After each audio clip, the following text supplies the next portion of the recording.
I never thought my own family could hurt me this deeply. That night, I sat alone on the cracked windowsill of my Brooklyn apartment, the cold city lights flickering through the glass as I stared at the mortgage form with my name printed on it, a document I was never supposed to see. Today I'm going to tell you something I never thought I would share. And if for even a second this feels familiar, I only ask that you like this video and subscribe. It will help me keep opening my heart. My name is Eleanor James, and I'm 73 years old. For the past 5 years, since my husband Robert passed away, I've been living in this same 2-bedroom apartment on 85th Street in Brooklyn. The walls are painted a soft cream color that's now faded to something closer to old parchment. The morning light filters through thin curtains that I bought at a discount store years ago, casting long shadows across the hardwood floor that creaks with every step I take. Every morning, my routine is exactly the same. I wake at 5:30, before the city fully stirs to life. The smell of strong coffee mixing with the faint aroma of damp pavement outside my window has become my alarm clock. I make my coffee in the same chipped ceramic mug Robert gave me for our 20th wedding anniversary. It has a small crack running down the side, but I can't bear to throw it away. The tick of the old brass clock on my kitchen wall marks time that I feel slipping through my fingers like sand. But beneath this monotonous rhythm, there's a heaviness that sits on my chest like a stone. It's the weight of being forgotten, of being pushed to the sidelines in the very family I sacrificed everything to build. I've become a forgotten player in a game where my children and their spouses make all the rules without consulting me. That particular morning in October, the air was crisp and carried the smell of fallen leaves from Prospect Park. I had shuffled to my mailbox in my worn slippers, the cold metal handle biting my arthritic fingers. The mail was mostly what I expected: credit card offers, a utility bill, advertisements for stores I could no longer afford to shop at. But slipped between the junk mail was a thick manila envelope, not addressed to Mom or Grandma Eleanor like the birthday cards that rarely came anymore, but to Eleanor Margaret James in formal block letters. As I unfolded the mortgage documents inside, my hands began to tremble. Not from the cold or my arthritis, but from something much deeper. There, in the margins of the third page, was a note scribbled in my daughter-in-law Sandra's handwriting: "Let her sign, she won't read it anyway." Those 9 words hit me like a physical blow. I had to sit down right there in the narrow hallway, my back against the peeling wallpaper, clutching those papers to my chest. The familiar scent of my neighbor's cooking drifted under her door, garlic and onions, the smell of a family gathering for dinner. It made my own loneliness feel sharper, more acute. Memories flooded back like water through a broken dam. I could see old family photos bundled tight in faded albums, sitting in the bottom drawer of my bedroom dresser.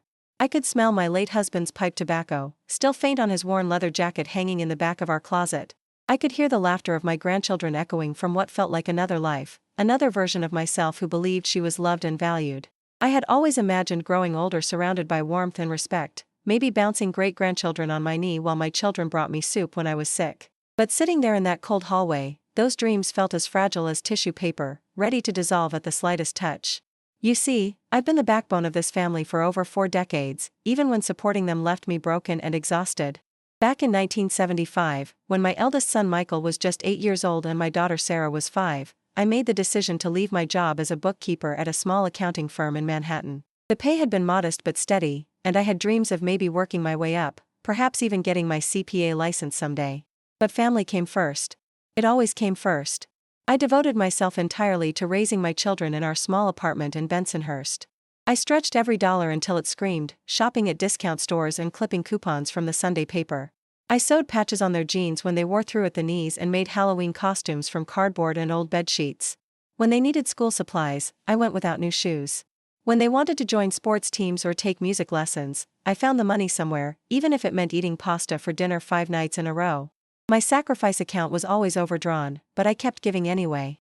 "Mom, can you lend us money again?" became my daughter Sarah's most frequent greeting when she called. Her voice would have this casual expectation in it, like she was asking me to pass the salt. "You always help us out. You're so good at managing money." But when I needed help, when I called to ask if someone could drive me to a doctor's appointment or maybe stop by to help me move a heavy box, the silence on the other end of the line cut deeper than any harsh words could have. I remember one particularly painful night about 3 years ago. My son Michael called me at 11:45 p.m., his voice thick with panic and desperation. He had just been laid off from his construction job, and his family was facing eviction from their apartment in Queens. His youngest daughter Emma was only 12 then, and the thought of her sleeping in a car tore at my heart. "Mom, I know it's a lot to ask," he said, and I could hear him crying. It was the first time I'd heard my grown son cry since he was a little boy. "But we need $5,000 by Friday or we're out on the street. I'll pay you back as soon as I find work, I swear." $5,000. I had exactly $6,200 in my savings account, money I had been putting aside for years in case of my own emergency. Money for when my old refrigerator finally gave out, or when my arthritis got bad enough that I might need help with daily tasks. Money for my own security in an uncertain world. But I gave it to him. All of it. Because that's what mothers do, right? We sacrifice ourselves for our children, no matter how old they get, no matter how much it hurts us. I walked to the bank the next morning, my legs shaking with each step. The teller, a young woman with kind eyes, counted out the cash and asked if I was sure about withdrawing so much at once. I nodded and smiled, but inside, I felt like I was signing away my own safety net. Michael got the money, kept his apartment, found another job 2 months later. But I never saw a penny returned. When I gently brought it up 6 months later, he acted like I was being petty and selfish. "Mom, you know money doesn't matter between family," he said, his tone making me feel smaller than a child being scolded. "Besides, you don't really need it. You have everything you need." Everything I needed. As if needing meant only the bare minimum to survive, not to live with dignity or security. The pattern repeated itself over and over. Sarah needed money for her daughter's wedding dress. Michael needed help with a down payment on a new truck for his work. Sandra, Michael's wife, needed funds for her real estate license coursework. Each time, I opened my wallet and my heart, believing that surely this time they would see my sacrifice and remember to value me. Instead, I became invisible except when they needed something. "Why do you keep forgiving them, my neighbor Mrs. Rodriguez?" asked me one afternoon as we sat on the front steps of our building, watching children play in the small courtyard. She stirred sugar into her coffee with a plastic spoon, the afternoon sun catching the silver in her hair. "Every time they hurt you, you just keep giving them more chances." That question haunted me for weeks. I would lie awake at night, staring at the ceiling, wondering if I was just a convenient tool to be used whenever they had a problem. Was I a mother, or was I just an ATM machine that happened to give hugs and cook Sunday dinners when summoned? The doubt grew inside me like a tumor, silent but malignant, eating away at my self-worth until I barely recognized the woman in the mirror. But I kept telling myself it was temporary. That once they got established in their careers, once the grandchildren were older, once life settled down, they would remember to call just to talk. They would remember to invite me to family gatherings instead of telling me about them after the fact. They would remember that I had feelings, that I had needs beyond being useful to them. I was wrong. The neglect started small, almost imperceptible, like the first few drops of rain before a storm. Birthdays began passing without calls. Not even text messages. The first time it happened, I convinced myself they were just busy. The second time, I made excuses for them to anyone who asked. By the third year, I stopped mentioning my birthday altogether because the silence hurt too much to acknowledge. Christmas became particularly painful. I would spend weeks carefully selecting gifts, wrapping them in beautiful paper, writing heartfelt cards expressing how proud I was of each of them. In return, I might get a last-minute gift card purchased at a gas station, or sometimes nothing at all. "Sorry Mom, this year has been so crazy," became their standard explanation for everything. Too crazy to remember their mother existed. Too crazy to make a 5-minute phone call. Too crazy to show basic human decency to the woman who had given them life and devoted her entire existence to their well-being.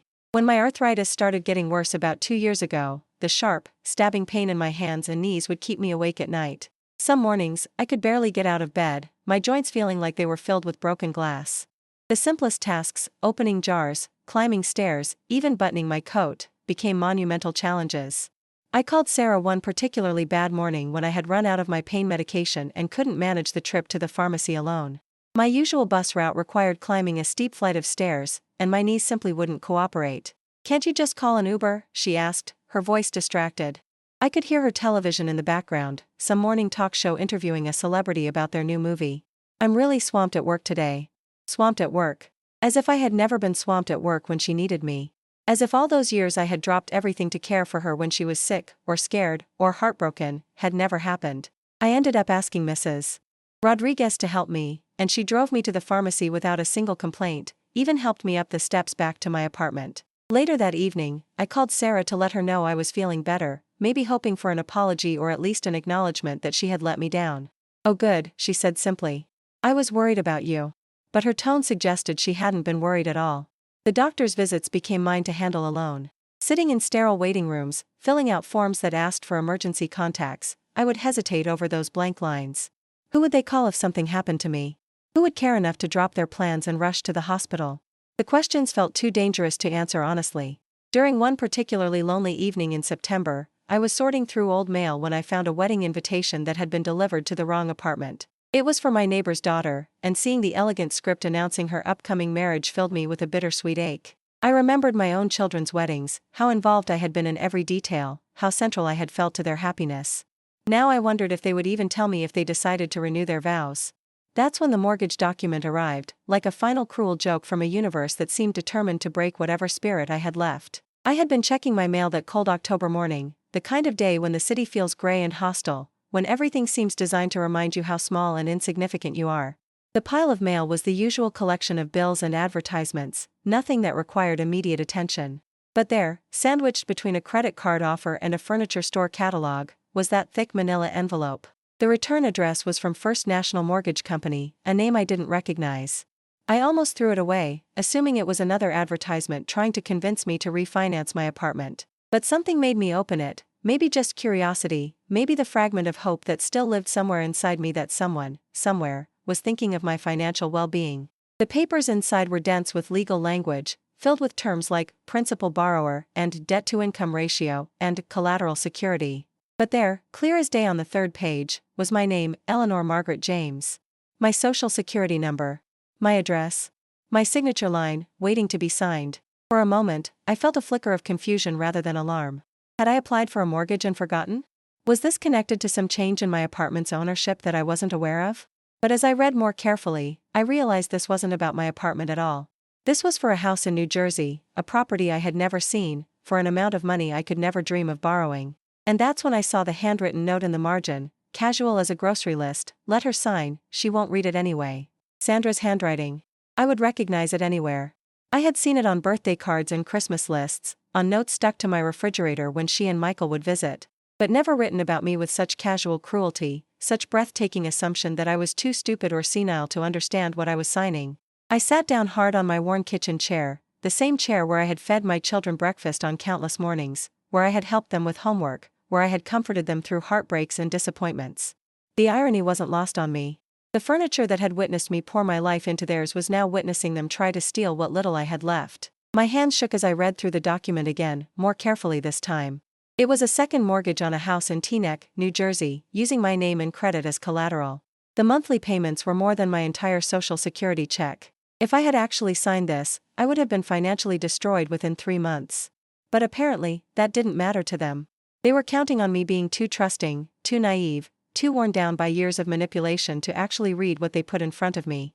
The betrayal cut deeper than I had known betrayal could cut. This wasn't just about money anymore.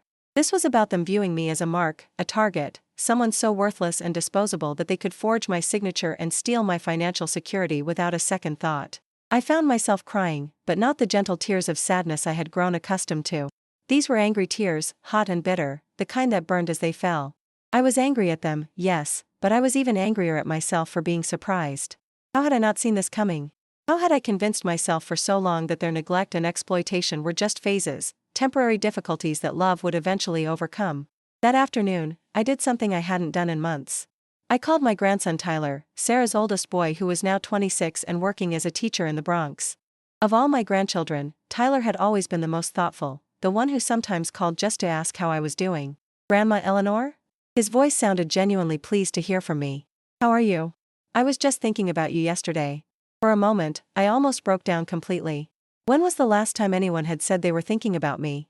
When was the last time anyone had sounded happy to hear my voice? "Tyler, honey," I said, trying to keep my voice steady. "Can I ask you something? Have your parents mentioned anything about buying a house recently?" There was a pause, and I could hear Tyler's caution creeping into his voice. "Well, yeah, actually. Mom's been really excited about it. She said you were helping them with the down payment.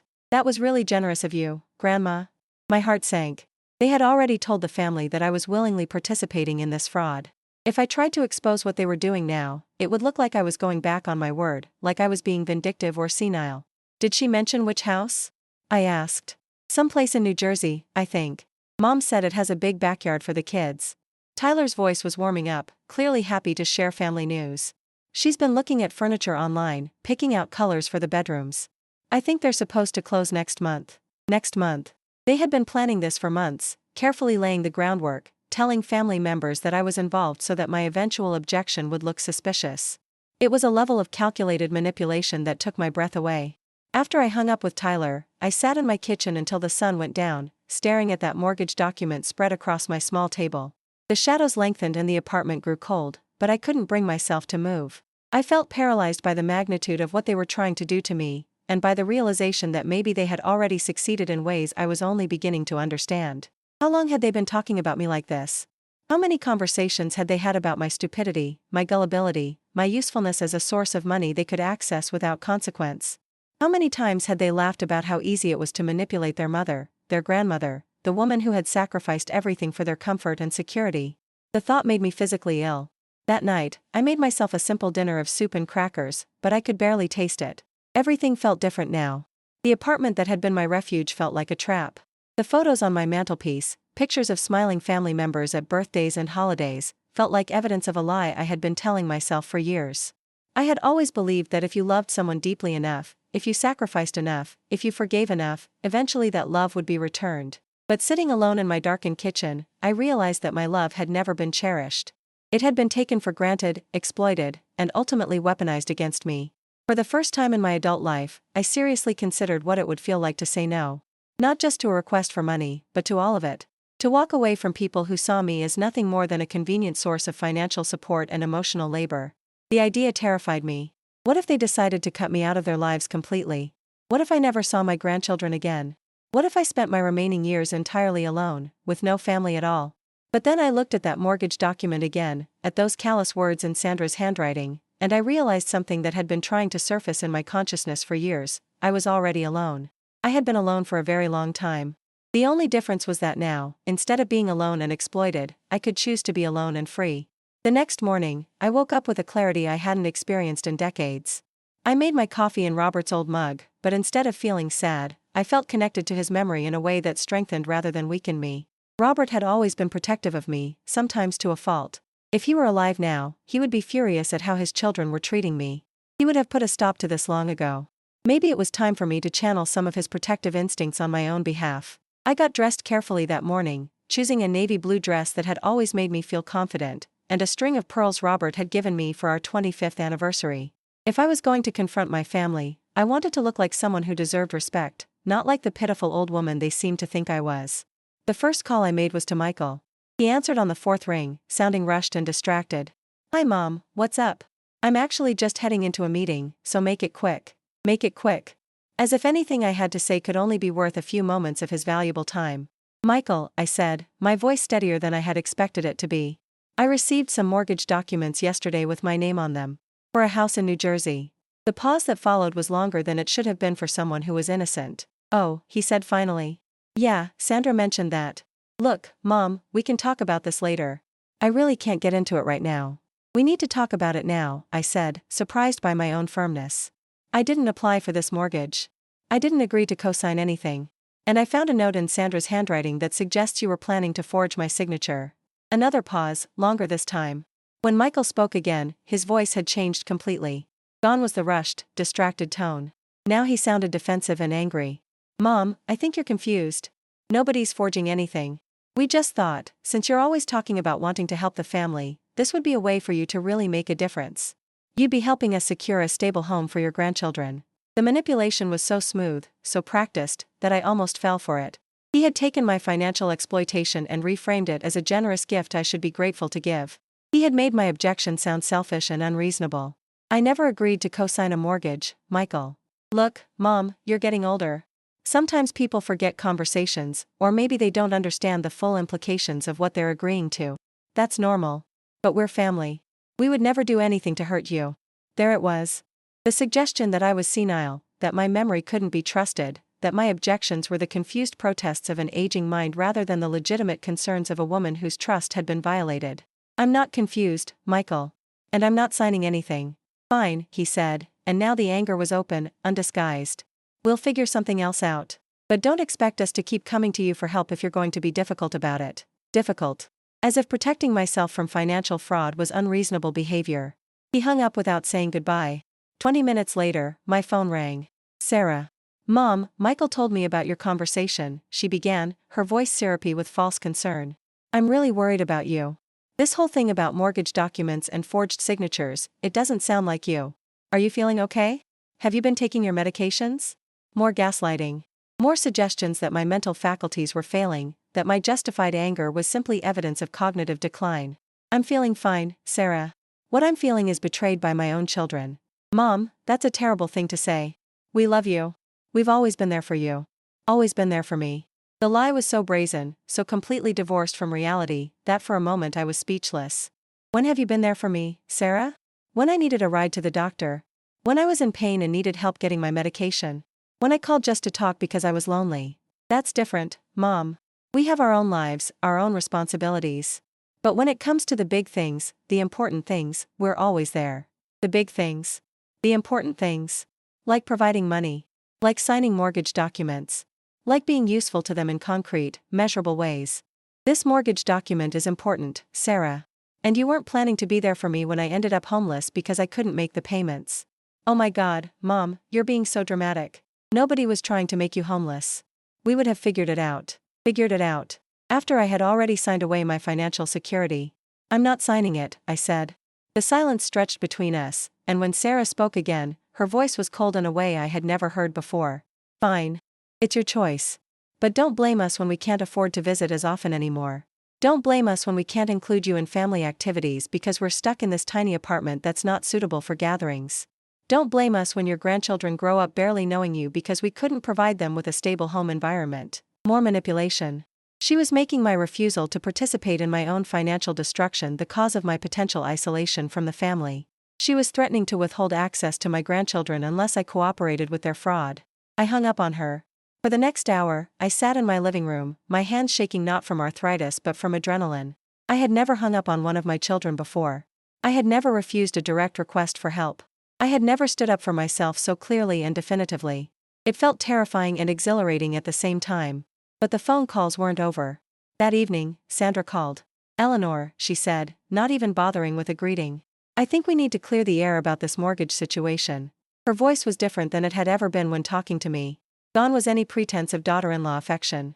This was the voice of someone who was angry at being thwarted, someone who felt entitled to what she wanted and frustrated by my resistance. I'm listening, I said. Look, I know Michael and Sarah probably didn't explain this very well, but this isn't about taking advantage of you. This is about family helping family. You have good credit, we need a house, this benefits everyone. How does it benefit me to take on debt I can't afford? You don't understand how mortgages work, she said, her tone becoming patronizing. You wouldn't actually be paying for it. We would be making the payments. Your name would just be on the paperwork for qualification purposes. The condescension in her voice was breathtaking. She was explaining mortgage fraud to me as if it were a legitimate financial strategy one was too unsophisticated to understand. And what happens when you can't make the payments? We'll be able to make the payments. We both work, we're responsible people. This isn't some fly-by-night scheme. Then why do you need my name on the loan? Another pause. Because the lending requirements are stricter now. They want to see more established credit history. Sandra, I said quietly, I saw your note on the mortgage document. Let her sign, she won't read it anyway. Did you really think I was that stupid? The pause this time was so long I thought she might have hung up. Eleanor, I think you misunderstood what that note meant. What did it mean? It was just about the paperwork being complicated. We knew you'd trust us to handle the details. The lie was so transparent, so insulting to my intelligence, that I almost laughed. I'm not signing the mortgage, Sandra. Fine, she said, and her voice turned venomous. But don't expect things to be the same between us after this. Don't expect to be included in family decisions anymore. Don't expect us to keep pretending that you're a valued member of this family when you're clearly only interested in yourself. She hung up before I could respond. I sat in the growing darkness of my apartment, not bothering to turn on the lights. The sounds of the city filtered through my windows, car horns, sirens, the distant rumble of the subway. Normally, these sounds made me feel lonely, reminded me of how isolated I was in the middle of millions of people. But tonight, they felt like companionship. The city was alive around me, full of people living their own complicated lives, and I was part of that rather than trapped in the toxic bubble of my family's manipulation. For the first time in years, I felt like I could breathe. But the relief was temporary. Over the next few days, the campaign to wear me down intensified. Michael called every morning, his messages alternating between guilt and threats. Sarah sent text messages that started apologetic and ended accusatory. Sandra left voicemails that painted elaborate pictures of what my grandchildren's lives would be like without a proper home. They tag-teamed me with emotional manipulation, each picking up where the others left off, never giving me a moment of peace to think clearly about what I wanted. But there was one voice that cut through all the noise, one person whose opinion mattered more than all the others combined. Emma, Michael's youngest daughter, was now 15 and had always been my favorite grandchild, though I tried never to show favoritism. She was thoughtful and sensitive, the kind of child who noticed when adults were sad and tried to help in small, genuine ways. While her older siblings were absorbed in their phones and social media, Emma still liked to sit with me and ask questions about what life was like when I was young. She called me on a Thursday evening, her voice tentative and worried. "Grandma Eleanor? Are you okay? Mom said you were upset about something." "I'm okay, sweetheart," I said, trying to keep the exhaustion out of my voice. "How are you doing?" "I'm okay, but..." "Grandma, can I ask you something?" "Of course. Are you really not going to help us get the new house?" The question broke my heart, not because of what she was asking, but because of how it had been framed for her. She had been told that I was choosing not to help them, not that they were trying to exploit me. "Emma, it's complicated. But it's not that I don't want to help your family. It's that what they're asking me to do would be very bad for me financially."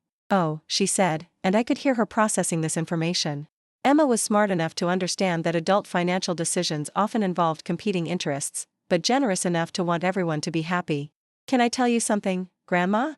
"Always. I don't really want to move anyway. I like our apartment. I like my school. And I think Mom and Dad fight more when they're stressed about money. Maybe if we stayed where we are, things would be calmer." Out of the mouths of babes. This 15-year-old had a better understanding of her family's dynamics than the adults who were supposedly making decisions in everyone's best interest. "You know what, Emma?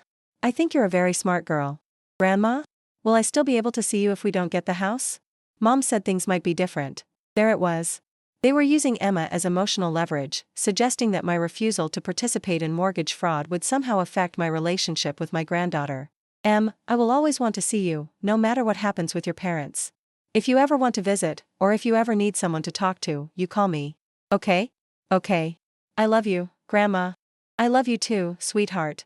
After she hung up, I realized that this conversation had clarified something important for me. My children were willing to use their own daughter as a weapon against me, to threaten her relationship with me as leverage to get what they wanted. That level of manipulation wasn't just about money anymore. It was about power and control, about their belief that they had the right to dictate the terms of my relationships based on my usefulness to them. I couldn't let that stand. The next morning, I did something I had never done before in my entire adult life. I called a lawyer. The legal aid clinic in downtown Brooklyn was located in a converted office building that had seen better days. The fluorescent lights hummed overhead, and the waiting room chairs were covered in cracked vinyl, but the young woman who met with me, Jennifer Martinez, treated me with more respect and genuine concern than my own family had shown me in years. "Mrs. James," she said, reviewing the mortgage documents I had brought with me, "this is definitely mortgage fraud. If you had signed this without understanding the full implications, you could have been financially ruined. That's what I was afraid of. The good news is that since you didn't sign anything, there's no immediate legal problem. But I'm concerned about the fact that they were planning to forge your signature. That's a serious crime." I explained the whole situation to Jennifer, the years of financial exploitation, the emotional manipulation, the threats to withhold access to my grandchildren. She listened without judgment, occasionally asking clarifying questions, treating my concerns as valid and important. "Mrs. James, I want you to understand something," she said when I finished. "What your family has been doing to you isn't okay.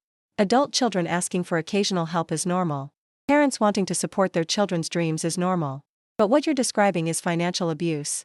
They've been systematically exploiting your love for them to extract money and support while giving nothing meaningful in return." Financial abuse? I had never heard the term before, but it fit perfectly. "What can I do about it?" "Well, legally, you have several options.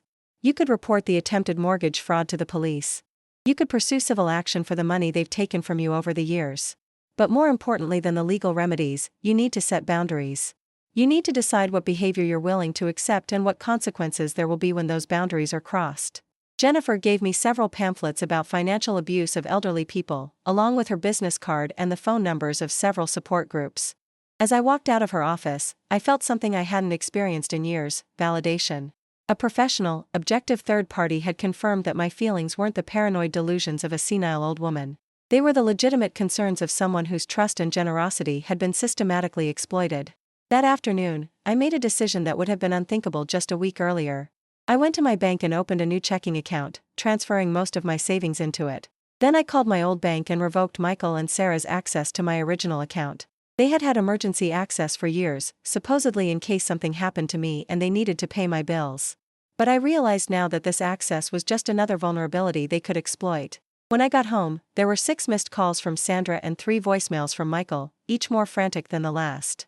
Apparently, they had tried to make some kind of preliminary payment on the house using my old account and had discovered that they no longer had access to it. I didn't call them back. Instead, I made myself a cup of tea, not coffee, but tea, something different, something that felt like a small act of rebellion, and sat by my window to watch the sunset. The city looked beautiful from my apartment, the buildings catching the golden light, people walking home from work, carrying groceries, living their own independent lives. For the first time in years, I felt like I was living my own life too. The confrontation I knew was coming arrived 2 days later. Sandra, Michael, and Sarah all showed up at my apartment without warning, their faces set in expressions I had never seen before, anger mixed with desperation, entitlement mixed with panic. "Mom," Michael began, brushing past me into my living room without being invited in, "we need to talk." "About what?" I asked, though I knew perfectly well. "About you cutting off our access to your bank account without discussing it with us first," Sarah said. Her voice was tight with controlled fury. "About you sabotaging our house purchase. About you turning your back on your own family." They had arranged themselves in my living room like a tribunal, Sandra perched on the edge of my sofa, Michael standing with his arms crossed, Sarah pacing by the window. The furniture that had once hosted birthday parties and holiday dinners now felt like a courtroom where I was on trial. "I didn't turn my back on anyone," I said, remaining standing. "I wasn't going to sit down and literally look up at them while they attempted to bully me. I protected myself from being defrauded." "Defrauded?" Sandra laughed, but there was no humor in it. "Is that what you call helping your family now? Fraud." "I call attempting to forge my signature fraud, yes." "Nobody was forging anything," Michael said. "We were trying to expedite a process that benefits everyone. You would have been fully informed before anything was finalized." The lie was so smooth, so expertly delivered, that I almost admired the skill involved. If I hadn't seen Sandra's note with my own eyes, I might have believed him. "Michael, I saw Sandra's note. Let her sign, she won't read it anyway." "How is that fully informing me?" He looked at Sandra, who shrugged with irritation. "That was just about the paperwork being confusing," she said. "We knew you'd want to help, but we also knew all the legal terminology would be overwhelming. So you decided to trick me into signing something I didn't understand?" "We decided to handle the complicated parts so you could focus on the important part, helping your son provide a good home for his children," Sarah cut in. "But apparently, that's not as important to you as we thought it was." More reframing. They were making their deception sound like consideration, my objections sound like selfishness. "I've been helping you focus on providing for your children for decades," I said. "I gave Michael $5,000 when he was unemployed. I gave Sarah money for her daughter's wedding. I've given you both countless smaller amounts over the years, plus my time, my emotional support, my unconditional love. What I won't give you is my signature on a legal document I didn't agree to sign." "Oh, so now you're keeping score?" Michael's voice was rising. "Now you want to treat family relationships like a business transaction?" The irony was staggering. They had been treating our relationship like a business transaction for years. They provided minimal emotional contact in exchange for maximum financial benefit. But somehow, my refusal to continue being exploited was what made the relationship transactional. "I'm not keeping score," I said. "I'm setting boundaries." "Boundaries," Sandra spat. "You mean being selfish?" "What exactly am I being selfish about? Refusing to take on debt I can't afford? Protecting my own financial security? Expecting to be consulted before my name is put on legal documents? You're being selfish about thinking only of yourself instead of thinking about your grandchildren," Sarah said. "Do you know how disappointed they're going to be when they find out their grandmother chose money over their happiness?" There it was again. The threat to manipulate my grandchildren's feelings about me, to make me the villain in a story where I was actually the victim. "My grandchildren's happiness doesn't depend on me taking on debt I can't afford. Their happiness depends on having a stable home environment," Michael said. "Which we can't provide if we're stuck in a cramped apartment that's falling apart. Then maybe you should look for a house you can actually afford instead of trying to commit fraud to get one you can't." The word hung in the air between us. Fraud. They had been dancing around it, euphemizing it, reframing it, but there it was. Sandra stood up abruptly, her face flushed with anger. "You know what, Eleanor? I'm done pretending to respect someone who clearly doesn't respect us. We've been bending over backwards to include you in our lives, to make you feel valued and important, and this is how you repay us? By calling us criminals?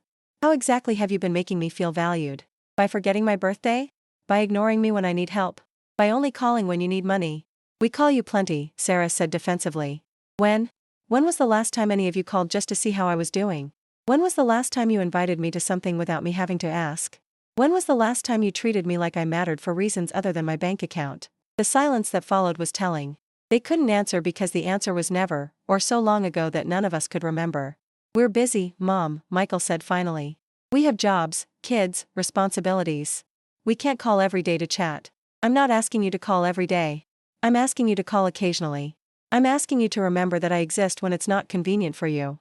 I'm asking you to treat me with basic human decency. We do treat you with decency, Sandra said. We include you in family events. When? Christmas, when I'm expected to bring gifts but no one gets me anything meaningful. Birthdays, which you routinely forget. What family events am I included in? Again, silence. Look, Sarah said, changing tactics, maybe we haven't been perfect. Maybe we could call more often, remember dates better. But this isn't the way to handle it. This scorched earth approach, cutting us off financially, refusing reasonable requests for help, this isn't going to make our relationships better. Scorched earth. As if protecting myself from fraud was an unreasonably aggressive response. What would make our relationships better, Sarah? Trust. Mutual support. Understanding that we're all struggling and trying to do our best for our families. I've been trusting and supportive for decades. What I haven't been receiving is trust and support in return. That's not true, Michael said, but his voice lacked conviction. When have you supported me, Michael? When I was sick. When I needed help with errands. When I was lonely and just needed someone to talk to. We check on you. You check on my bank balance. There's a difference. The truth of that statement hung heavy in the room. We all knew it was accurate, even if they weren't willing to admit it out loud. Fine, Sandra said, gathering her purse.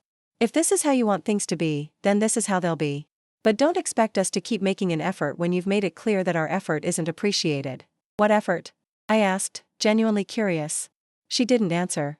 Instead, she headed for the door, Michael and Sarah following behind her like a retreating army. Don't expect to be included in family gatherings anymore, Sarah said over her shoulder. Don't expect birthday calls or Christmas gifts. Don't expect us to act like a family when you've chosen money over relationships. And then they were gone, leaving me standing in my living room, shaking with adrenaline and something that might have been relief. I had done it. I had stood up to them. I had refused to be manipulated, exploited, or defrauded. I had chosen my own well-being over their convenience. So why did I feel so empty? The apartment felt different after they left. Not necessarily worse, but different. The silence wasn't the oppressive silence of neglect anymore. It was the silence of possibility, of space to think and breathe and figure out who I wanted to be when I wasn't constantly trying to earn love I was never going to receive. But it was also lonely. Whatever our relationship had been, toxic as it had been the only family relationship I had. Now I was truly alone. That evening, as I was making myself a simple dinner of soup and bread, my phone rang. I expected it to be one of them, calling to deliver another guilt trip or threat. But it was Emma. Grandma Eleanor? Her voice sounded small and confused. Mom said you don't want to be part of our family anymore. My heart broke a little more. Of course they had gotten to her first, framing my boundary setting as abandonment. That's not true, sweetie. I will always want to be part of your life. But I had to make some difficult decisions about money, and your parents are upset about it. What kind of decisions? I paused, trying to figure out how to explain financial abuse and mortgage fraud to a 15-year-old without completely destroying her relationship with her parents. Sometimes adults disagree about money, I said finally. Your parents wanted me to help them in a way that would have been very difficult for me financially. I said no, and they're angry about it. Are you okay, Grandma? You sound sad. I was sad. I was sadder than I had been in months, maybe years. But it was a different kind of sadness than what I had been carrying before. This was the sadness of loss, but also of liberation. This was the sadness of ending something that had been hurting me for a long time. I'm sad, but I'm also okay, I told her honestly. Sometimes we have to make difficult choices to protect ourselves, even when those choices hurt. I don't understand why we can't just get a different house. One that doesn't need your help. Smart girl. Smarter than her parents, apparently. I think that would be a good idea too. Will I still be able to visit you? Emma, I want you to listen to me very carefully. I will always want to see you. If your parents decide that you can't visit me because of their anger about money, that's their choice, not mine. But it's not your fault, and it doesn't mean I love you any less. She was quiet for a moment, processing this. Can I call you sometimes? Even if I can't visit? You can call me anytime you want to. Even if it's just to talk about school or friends or anything else. I'm your grandmother, and that doesn't change just because your parents and I disagree about money. Okay. I love you, Grandma. I love you too, sweetheart. So much. After we hung up, I felt a little less empty. Whatever happened with Michael and Sarah and Sandra, I would always have my relationship with Emma. And maybe, as she got older, she would understand why I had made the choices I made. The next few weeks passed quietly. My phone rang less, but the calls that did ring were different. Jennifer Martinez checked in to see how I was handling the family conflict. Mrs. Rodriguez invited me to have coffee with some of her friends. Tyler called once, carefully avoiding the topic of the house and his parents' anger, just asking how I was and telling me about his students. I started sleeping better. Without the constant low-level stress of waiting for the next financial demand or emotional manipulation, my entire nervous system began to relax. I hadn't realized how much anxiety I had been carrying until it started to lift. I also started doing things for myself that I hadn't done in years. I bought new curtains for my living room, bright yellow ones that made the whole space feel cheerful and fresh. I signed up for a painting class at the community center. I started walking in Prospect Park in the mornings, watching the sun come up over the trees. Small things, but they felt revolutionary. One afternoon, about 3 weeks after the confrontation, I was coming back from grocery shopping when I found Sandra waiting outside my building. She looked tired and stressed, older than I had ever seen her look. "Eleanor," she said, standing up from where she had been sitting on the front steps. "Can we talk?" I hesitated. I was finally starting to feel peaceful, and I wasn't sure I wanted to invite conflict back into my life. "What do you want to talk about?" "The house. The mortgage. All of it." I unlocked the front door and she followed me upstairs to my apartment. I offered her coffee, which she declined, and we sat in my living room in the spots where we had sat during our confrontation weeks earlier. "Eleanor, I need to tell you something," she began. "We lost the house." I wasn't surprised. Without my signature on the mortgage, they wouldn't have qualified for the loan they needed. "I'm sorry that didn't work out for you," I said, and I meant it. Despite everything, I didn't take pleasure in their disappointment. "The thing is," Sandra continued, "we put down a deposit. $5,000. Money we had been saving for 2 years. And when we couldn't qualify for the mortgage, we forfeited it." Here it was. The real reason for her visit. "I see. We were wondering, hoping, that maybe you could help us get that deposit back. As a loan, not a gift. We'd pay you back with interest." The audacity was breathtaking. After everything they had put me through, after the attempted fraud and the emotional manipulation, she was asking me for money to fix the consequences of their own scheme. "Sandra," I said carefully, "are you asking me to give you $5,000 to compensate you for the deposit you lost when you couldn't defraud me successfully?" She flinched at the word fraud, but didn't deny it.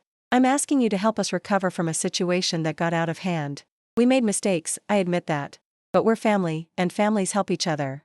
"When have you helped me?" I asked. We include you in our lives. We invite you to things." "When?" "Christmas. Birthdays. You haven't called me on my birthday in 3 years. Last Christmas, you told me you were having dinner with Sandra's parents and I was welcome to come, but you needed an answer by that afternoon because you weren't sure how much food to make. That was my Christmas invitation, to be an afterthought at someone else's family gathering." Sandra looked uncomfortable, but not apologetic. "Look, maybe we could have been better about staying in touch. But that doesn't mean we don't care about you. How do you show that you care about me?" She was quiet for a long moment. We think about you. Thinking about me isn't the same as caring for me. Caring for someone means considering their feelings before you act. It means checking on them when they're sick. It means remembering dates that are important to them. It means treating them with respect even when you disagree with them. We respect you. You tried to trick me into signing a mortgage document. You planned to forge my signature. You tried to manipulate me with threats about my access to my grandchildren. None of that is respectful behavior." Sandra was starting to look frustrated, the artificial friendliness slipping from her demeanor. "Fine. We handled this situation poorly. But we're trying to make it right now. We're asking for help, not demanding it. We're acknowledging that mistakes were made." "What mistakes, specifically?" "The note on the mortgage document was inappropriate. We should have been more direct about what we were asking you to do." She was still minimizing, still refusing to acknowledge the full scope of what they had attempted. "Sandra, you weren't asking me to do anything. You were planning to trick me into co-signing a loan I couldn't afford and didn't want. That's not poor communication. That's fraud." "God, Eleanor, why do you keep using that word?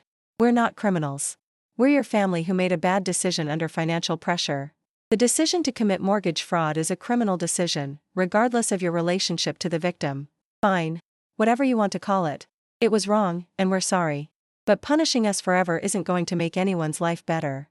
I'm not punishing you. I'm protecting myself. By refusing to help us fix the mess that your refusal to help created in the first place?" The circular logic was astounding.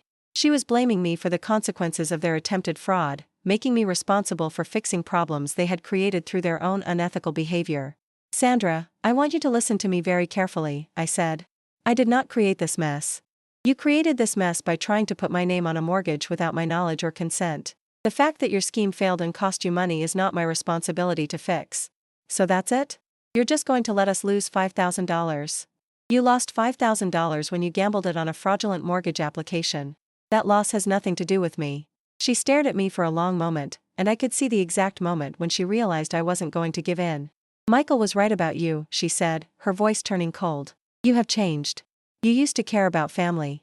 You used to want to help when people you loved were in trouble. I used to let people walk all over me, I said calmly. There's a difference. She gathered her purse and stood up to leave, her movements sharp with anger. Don't expect things to go back to normal after this, she said. Don't expect Michael to forgive you for hanging us out to dry. Sandra, I said as she reached the door, I need you to understand something. Normal wasn't working for me. Normal meant being ignored except when you needed money. Normal meant having my love taken for granted and my generosity exploited. Normal meant being treated like a convenience rather than a person. If this is what it takes to change normal, then I'm okay with that. She left without another word. After she was gone, I sat in my living room for a long time, processing what had just happened. Part of me felt guilty, not for refusing to give them money, but for how definitively I had shut the door on reconciliation. Part of me wondered if I was being too harsh, too unforgiving. But mostly, I felt relief. I had been tested again, and I had held my ground. I hadn't let guilt or manipulation or the promise of restored family harmony convince me to go back to being exploited. I was learning to live with the consequences of my own boundaries, and it felt like freedom. That evening, I called Jennifer Martinez and told her about Sandra's visit. How do you feel about how you handled it? She asked. Good, I said, and realized I meant it. I feel good about it. That's progress. A lot of people in your situation would have given in to the guilt. I thought about it. But then I realized that giving them money to compensate for the failure of their fraud attempt would just be enabling more of the same behavior in the future. Exactly. You're breaking a cycle that's probably been going on for years. Decades, I corrected. Even better. Every time you maintain a boundary, you're reinforcing a new pattern of interaction. They might not like it, but they're learning that you're no longer available to be exploited. What if they never come around? What if this means I lose my relationship with them permanently? Jennifer was quiet for a moment, choosing her words carefully. Mrs. James, can I ask you something? What exactly are you afraid of losing? Based on everything you've told me, your relationship with them has been pretty one-sided for years. They contact you when they need money, ignore you when you need support, and treat you as an afterthought in family gatherings. What part of that relationship do you want to preserve? It was a good question, and I didn't have a ready answer. I guess I'm afraid of being alone. You've been alone, she said gently. You've been alone in a relationship where you give everything and get very little back. The question is whether you'd rather be alone and exploited, or alone and free. Alone and free. The phrase stayed with me long after we hung up. Over the next month, I started exploring what free meant for me. I visited art museums in Manhattan, something I had always loved but hadn't done in years. I started reading again, checking out novels from the library and losing myself in other people's stories. I bought a small television for my bedroom and stayed up late watching old movies, eating ice cream straight from the container. Simple pleasures, but they felt luxurious after years of organizing my life around other people's needs and demands. I also started getting involved in my community in ways I never had before. I volunteered at the local food bank on Saturday mornings, sorting donations and helping pack boxes for families in need. The work was satisfying in a way that my family relationships had never been. I could see the direct impact of my efforts, and the gratitude I received was genuine rather than grudging. I joined a book club that met at the library every other Thursday evening. The other members were mostly women around my age, dealing with their own complicated family relationships, financial concerns, and questions about how to live meaningfully in their later years. It felt good to be around people who understood the specific challenges of aging without making me feel like those challenges were my fault. Mrs. Rodriguez introduced me to several of her friends, and I started having coffee with them occasionally on Sunday afternoons. They were immigrants from various Latin American countries, women who had worked hard their entire lives and knew something about family dynamics that involved sacrifice and obligation. But they also knew something about standing up for themselves, about demanding respect from their adult children. Mija, Mrs. Rodriguez said to me one afternoon as we sat in her kitchen, sharing Cuban coffee and pastries, your children think you owe them your whole life because you're their mother. But being a mother doesn't mean being a martyr. Sometimes it feels like the same thing, I admitted. Only if you let it. You raised them, you fed them, you loved them. Your job is done. If they want continued relationship with you, they need to bring something to the table other than demands. It was a perspective I had never considered. The idea that my children owed me something too, not just money or gifts, but basic respect and consideration. What if they decide they don't want a relationship on those terms? Mrs. Rodriguez shrugged. Then you know where you stand. Better to know the truth than to live in fantasy. The truth. It was something I had been avoiding for years, telling myself stories about temporary difficulties and busy schedules rather than acknowledging that my children simply didn't prioritize me unless they needed something from me. Winter passed into spring, and my new routines became comfortable and familiar. I had dinner with Mrs. Rodriguez and her friends every Sunday. I volunteered at the food bank every Saturday morning. I attended book club every other Thursday evening. I painted watercolors on Wednesday afternoons and took long walks in Prospect Park whenever the weather was nice. It wasn't the life I had imagined for myself at 73, but it was a good life. A life where I was valued for who I was rather than what I could provide. A life where my time and energy were my own to spend as I chose. I missed my grandchildren, especially Emma, but she called me every couple of weeks, and our conversations were easier now that I wasn't constantly stressed about her parents' demands and manipulations. She told me about school and boys and her plans for college. I told her about my painting class and the books I was reading. We were building a relationship based on genuine affection rather than guilt and obligation. It was in May, almost 8 months after the mortgage document incident, that I got the phone call I had been both expecting and dreading. "Mom?" Sarah's voice sounded different, smaller, less confident than usual. "Can we talk?" "Of course. What's on your mind?" There's been some family stuff happening, and I think maybe we need to clear the air about some things." Family stuff? I wondered what crisis had arisen that made them think of me again. What kind of family stuff? Sarah was quiet for a moment, and when she spoke again, her voice was shaky. "Sandra and Michael are getting divorced." I felt a complex mix of emotions, surprise, sadness, and if I'm being honest, a small amount of vindication. Their marriage had been under financial strain for years, and their attempt to resolve that strain through fraud had apparently not helped matters. "I'm sorry to hear that," I said, and I meant it. Divorce is painful for everyone involved, especially the children. "The thing is," Sarah continued, "when they started dividing up their assets and debts, some things came to light about their finances. Things that made me realize maybe you were right about some stuff." "What do you mean?" She had been taking money from Michael's business account to pay for personal expenses.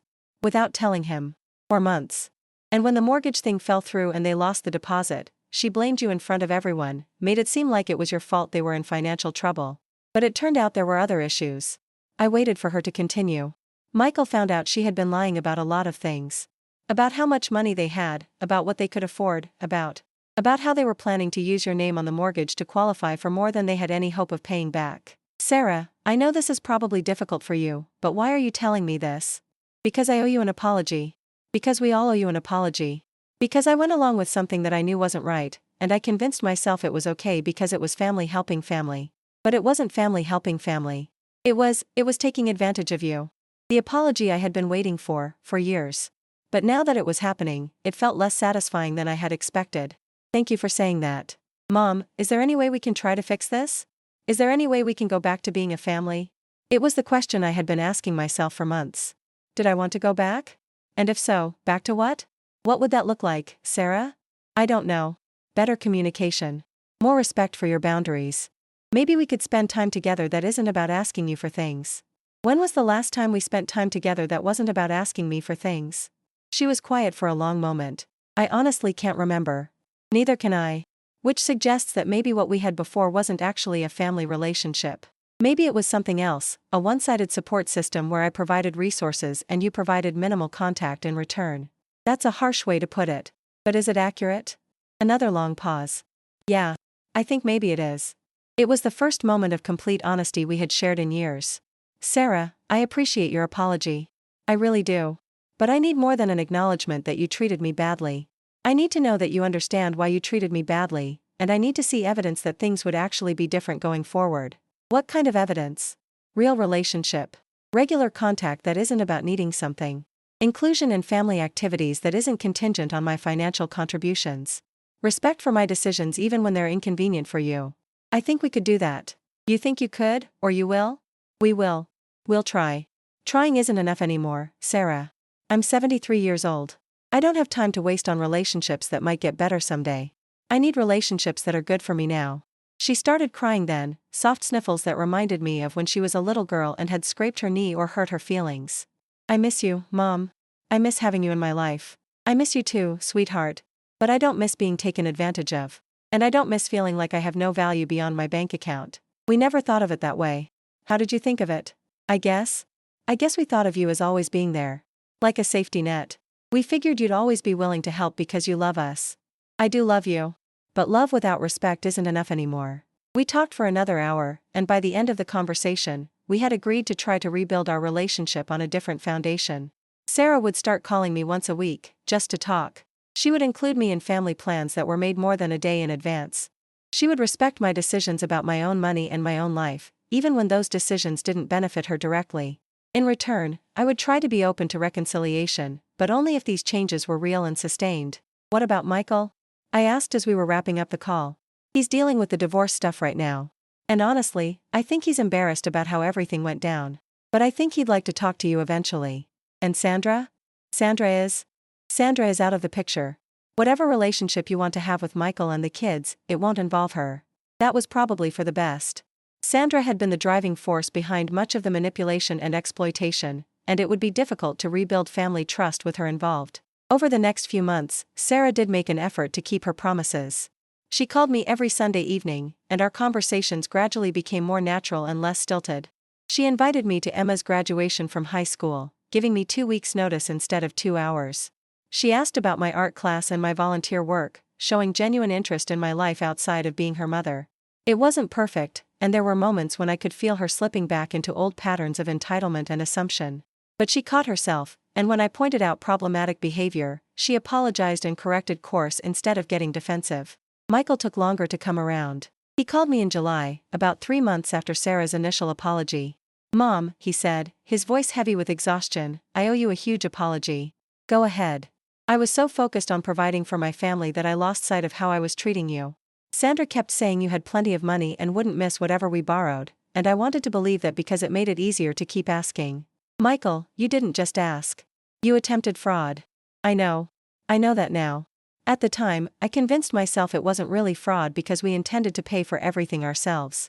But having my name on the mortgage without your knowledge or consent was fraud, even if our intentions were good. Were your intentions good? He was quiet for a long moment. I thought they were. But looking back, I think my intentions were selfish. I wanted something I couldn't afford, and I was willing to risk your financial security to get it. It was the most honest thing he had said to me in years. Sandra found out about the divorce proceedings that you didn't put any pressure on me to take on debt I couldn't afford, he continued. She made it sound like you were being unreasonable, like you were choosing money over family. But you were just protecting yourself from being taken advantage of. How does that make you feel? Ashamed. Angry at myself. Grateful that you stood your ground, because if we had gone through with it, you would have been financially ruined when Sandra and I couldn't make the payments. The conversation was painful, but it felt real in a way that our interactions hadn't felt in years. Michael was taking responsibility for his behavior rather than making excuses or blaming external circumstances. We talked about the divorce, about his struggles as a single parent, about his plans to rebuild his life on a more honest financial foundation. I offered emotional support and encouragement, but I didn't offer money, and he didn't ask for any. It felt like the beginning of an actual parent-child relationship between two adults. Emma started visiting me every couple of weeks, taking the subway from Queens to Brooklyn by herself now that she was 16 and more independent. She would bring her homework and spread it across my kitchen table, asking for help with history essays and math problems. Sometimes we would cook dinner together, or watch old movies, or just talk about her plans for the future.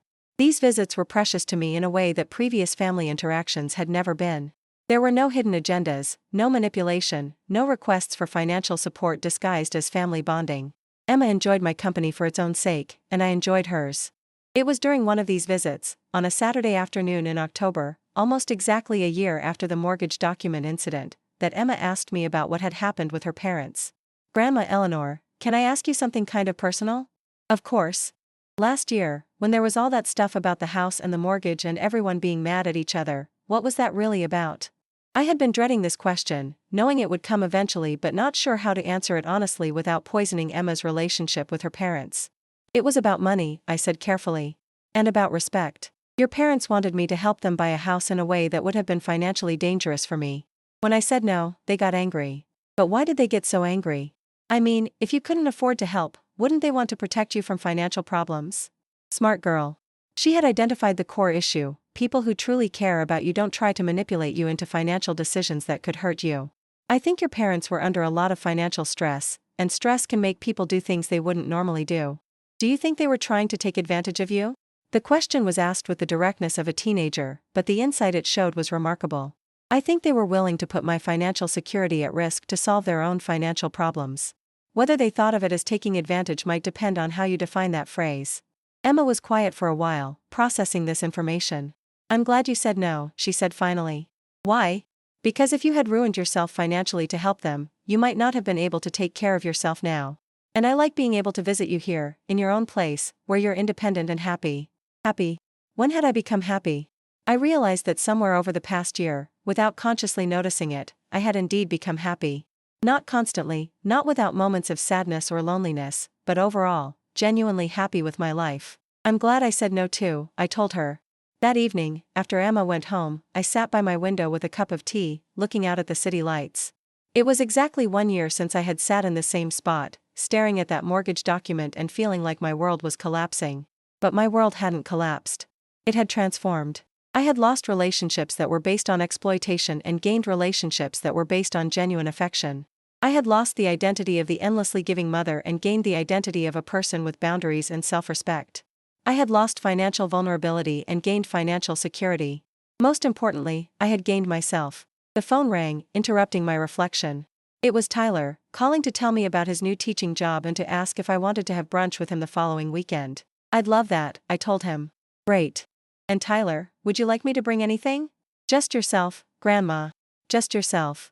Just myself. For the first time in decades, that felt like enough. As I got ready for bed that night, I thought about the woman I had been a year ago, desperate for approval, willing to sacrifice my own well-being for the possibility of love, afraid to stand up for myself because I might lose relationships that were already one-sided and unfulfilling. I thought about the woman I was now, still loving, still generous, but no longer willing to be exploited. Still hoping for good relationships with my family, but no longer willing to accept bad relationships just to avoid being alone. The journey from one version of myself to the other hadn't been easy. There had been moments of doubt, moments of profound loneliness, moments when I wondered if I was being too harsh or too unforgiving. But whenever those doubts arose, I would remember Sandra's handwritten note, let her sign, she won't read it anyway. I would remember the casual cruelty of that assumption, the breathtaking disrespect it revealed. And I would know that I had made the right choice. You see, setting boundaries isn't about punishing people who have hurt you. It's not about withholding love or holding grudges. It's about recognizing your own worth and refusing to accept treatment that doesn't acknowledge that worth. For decades, I had been afraid that demanding respect would cost me relationships. What I discovered was that relationships without respect aren't really relationships at all. They're just patterns of exploitation disguised as love. When I finally stood up for myself, I lost those patterns of exploitation. But I gained something far more valuable. I gained authentic connections with people who valued me for who I was, not what I could provide. Sarah and Michael and I are still rebuilding our relationship, and it's slow work. There are setbacks and misunderstandings, moments when we slip back into old patterns. But there's also genuine effort, real respect, and growing trust. Emma visits me regularly, and our relationship is everything a grandparent-grandchild relationship should be: warm, supportive, and free of manipulation. Tyler calls periodically, and we have easy conversations about life and work and his plans for the future. I have friends now, women my own age, who understand the challenges of aging and the complexities of family relationships. We support each other through difficult times and celebrate each other's victories. We share meals and stories and laughter without anyone keeping score of who owes what to whom. I volunteer regularly, contributing my time and energy to causes that matter to me, receiving gratitude that is freely given rather than grudgingly offered. I have hobbies that bring me joy: painting, reading, walking in beautiful places. I have routines that comfort me and spontaneous adventures that surprise me.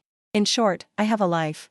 Not the life I thought I wanted when I was younger, not the life I had been trying to maintain through sacrifice and boundaryless giving, but a life that fits me now, at this stage, with these experiences and this hard-won wisdom.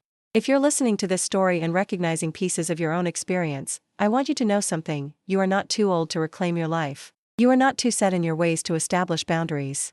You are not too dependent on difficult relationships to risk losing them by demanding respect. You may be afraid of being alone, but loneliness within exploitative relationships is far more painful than loneliness that comes from honoring your own worth. You may be afraid of hurting people you love by saying no to their demands, but people who truly love you will not want you to hurt yourself for their benefit. You may be afraid that setting boundaries will confirm that the difficult people in your life don't actually care about you. But if they don't care about you, isn't it better to know that truth than to live in denial of it? The mortgage document that arrived in my mail that October morning was a gift, though I didn't recognize it as such at the time. It was the gift of clarity, the undeniable proof that I needed to stop living in fantasy and start dealing with reality. The reality was that I was being exploited by people I loved. The reality was that my generosity was being taken for granted. The reality was that I was sacrificing my own well-being to enable other people's financial irresponsibility. But the reality was also that I had the power to change all of that. I had the power to say no. I had the power to protect my own interests. I had the power to demand respect from people who wanted ongoing relationships with me. Using that power was terrifying, but it was also liberating. Every boundary I set, every manipulation I refused to fall for, every demand I turned down, made me stronger and more confident in my own worth. It's been over a year now since I burned that mortgage document in my kitchen sink, watching the flames consume Sandra's arrogant assumption that I wouldn't read what I was signing. Burning it felt symbolic at the time, and I've come to realize it was more symbolic than I knew. I wasn't just burning a piece of paper. I was burning my willingness to be taken advantage of. I was burning my fear of being alone. I was burning the version of myself that prioritized other people's comfort over my own well-being. What rose from those ashes was something I never expected: contentment.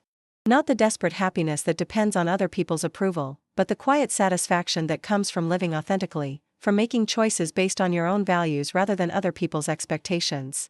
I'm 74 now, and I have no idea how many years I have left. But I know that whatever time remains will be spent living as myself, not as a shadow of myself shaped by other people's needs and demands. That knowledge is worth whatever it cost me to acquire it. So let me ask you, have you ever lived something like this? Have you found yourself giving and giving until you had nothing left, only to discover that your generosity was being exploited rather than appreciated? Have you ever had to choose between being loved and being respected, only to learn that real love already includes respect? I'd love to hear your story in the comments below. And if this message resonated with you, if it felt familiar in ways that are both painful and hopeful, please like this video and subscribe. Sometimes we find the courage to change our lives by knowing that others have walked this path before us and found their way to something better. Thank you for listening to my story.